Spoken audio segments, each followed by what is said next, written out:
Man, I'll never be able to throw a baseball like Ruth. He's got so much more skill and talent than me. It's like he was born to be a pitcher. If I could throw like him, I'd be so happy.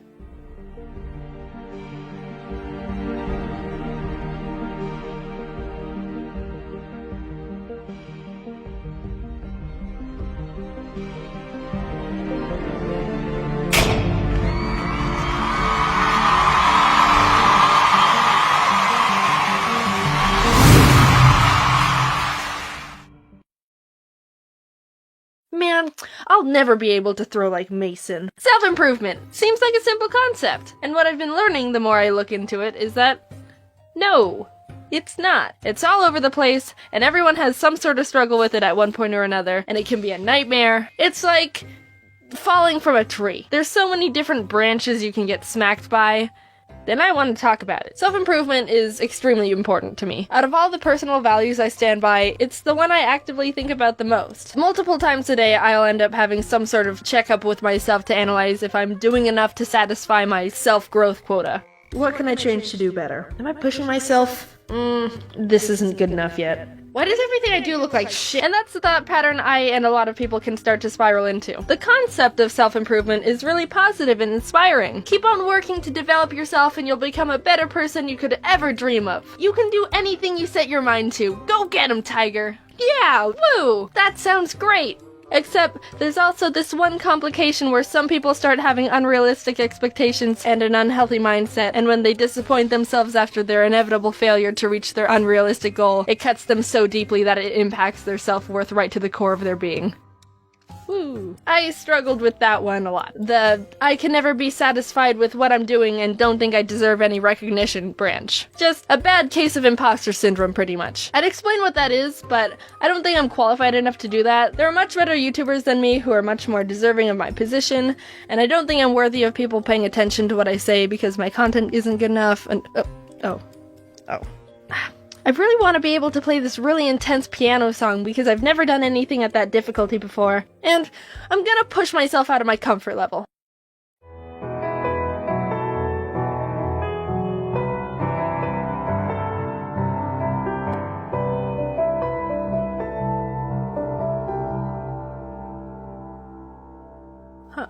Well, it must have been actually too easy. I mean, it's not that great of an achievement.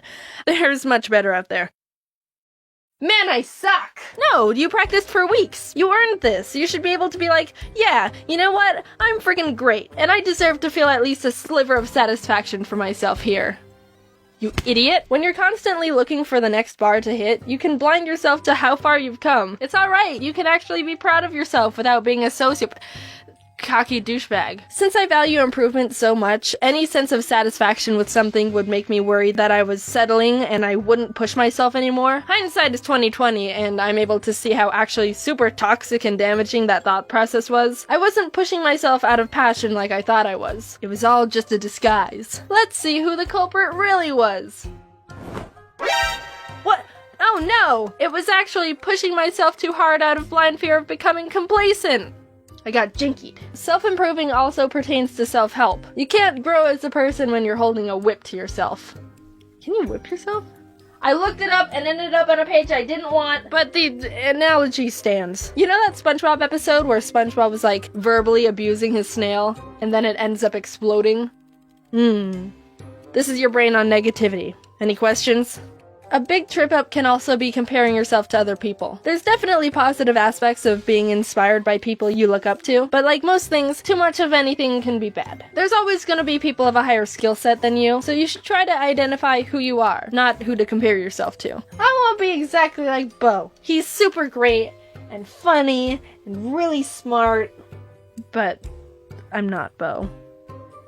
I'm such a failure. If everyone compared their skill sets to each other in order to calculate how much skill and potential they have, then all infant children should just give up on everything. You think time and practice is gonna help you improve your drawing ability, baby? Well, think again. You suck right now, so you might as well just throw in the towel, you pathetic little waste of diapers. Look at your drawing compared to Van Gogh. You call those sunflowers? Psh, This scribbled mess shows no potential of improvement in the art field. And you've even got more ears than him. You could have like 7 ears and still not be capable of creating a fraction of anything that could be considered art. You're nothing.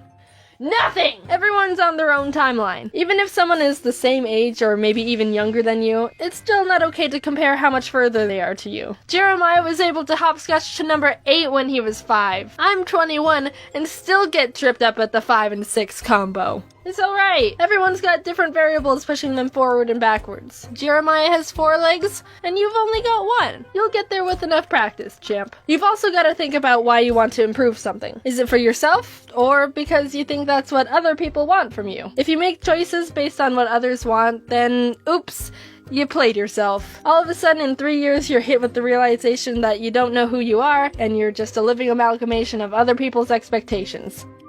Zoinks. When I was 9, I had a friend who said her favorite color was blue, so I said my favorite color was blue too, because I wanted her to like me, and that gave us something in common.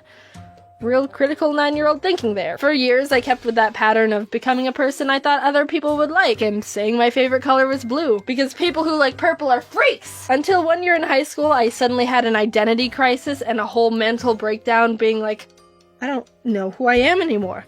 All my personality traits are based on things I've modified for other people. My favorite color isn't even blue! We ended up painting my bedroom walls from blue to white because of that meltdown. Don't paint your walls a color based on lies from when you were 9. Let's flip the coin and talk about the other side of the improvement spectrum. As much as people can attach their self-worth to their failures or shortcomings, which is not good, and you should not do that. The same can be applied to earning achievements. It's not uncommon for people to improve, experience success, and then not feel the need to push themselves any further, which can melt into them being so absorbed in their accomplishments that they attribute it to their self-worth, becoming arrogant and a sociopath, douchebag. Jaden, this is getting confusing. Are we supposed to be proud of ourselves or not?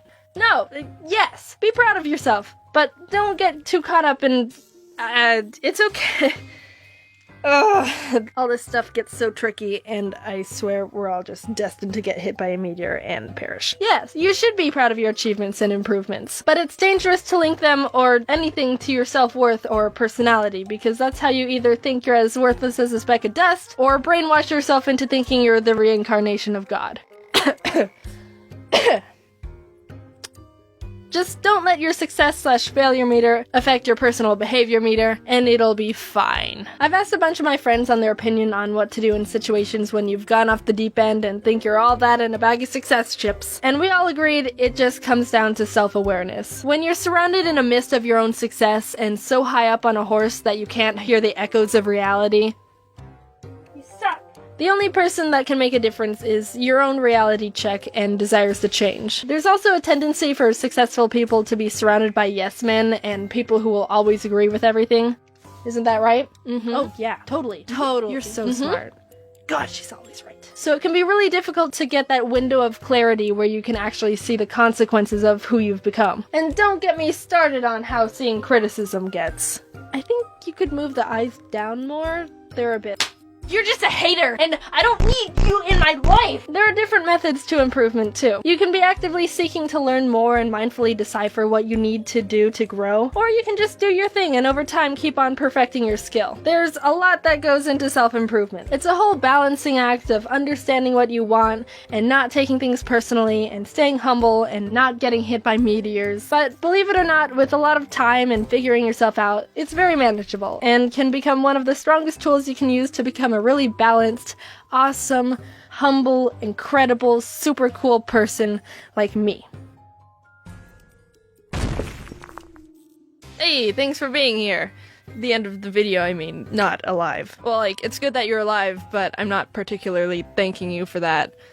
But good job anyway. Hope you liked the video. We put a lot of effort into it. You might have noticed I've been experimenting with writing some more concept-based videos lately instead of just silly little whatever scripts. And that's just me wanting to add more structure and meaning to videos. It's totally fine to have silly videos and stuff, and I'm not gonna stop them, but I've been wanting to try out being able to talk about things I think are interesting and important, but challenge myself to make them entertaining as well and not like heavy or anything. It's been really fun, and I enjoy making videos more than I ever have, which I think is great. I don't want to turn into a channel that just talks about bettering yourself and all that stuff, though. Don't worry, that's not the direction I want to go. I just want to be able to talk about anything. The next video is gonna be more story-based again. Spoilers. Yeah, well, talk to you later. Bye. And thanks.